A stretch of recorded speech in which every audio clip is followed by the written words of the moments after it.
मुंबईमध्ये अजित पवारांच्या राष्ट्रवादी काँग्रेसनं एकनाथ शिंदेंच्या शिवसेनेपेक्षाही जास्त उमेदवार दिलेत। अजित पवारांच्या राष्ट्रवादी काँग्रेसनं आपली तिसरी यादी जाहीर केली आहे। या यादीत 30 उमेदवारांचा समावेश आहे। राष्ट्रवादीकडून 94 उमेदवारांना संधी देण्यात आली आहे, तर शिंदेंच्या शिवसेनेचे 90 उमेदवार निवडणुकीच्या रिंगणामध्ये आहेत।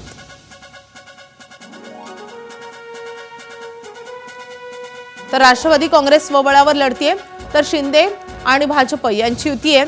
मात्र राष्ट्रवादीनं शिंदेंच्या शिवसेनेपेक्षा जास्त उमेदवार निवडणुकीच्या रिंगणामध्ये मुंबईमध्ये उतरवले आहेत।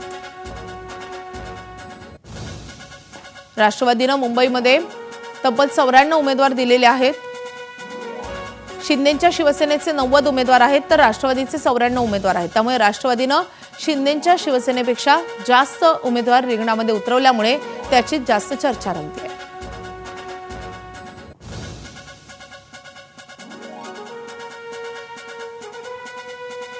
नवाब मलिक यांच्यावर राष्ट्रवादीनं या निवडणुकीची पूर्ण जबाबदारी सोपवलेली आहे आणि त्यामुळे मुंबईमध्ये शिंदेंची शिवसेना आणि भाजप यांनी ठाम भूमिका घेतली होती की आम्ही राष्ट्रवादी सोबत जाणार नाही आणि त्यामुळे राष्ट्रवादी स्वबळावर या निवडणुकीच्या रिंगणामध्ये उतरली आहे। तर दुसरीकडे महायुतीमधले दोन घटक पक्ष, मुख्य घटक पक्ष भाजप आणि शिंदेंची शिवसेना यांची युती झाली आहे। तर राष्ट्रवादीनं काल त्यांच्या 30 उमेदवारांची यादी जाहीर केली आहे। त्यामुळे आता एकूण 94 उमेदवार राष्ट्रवादीकडून रिंगणामध्ये उतरवण्यात आले आहेत।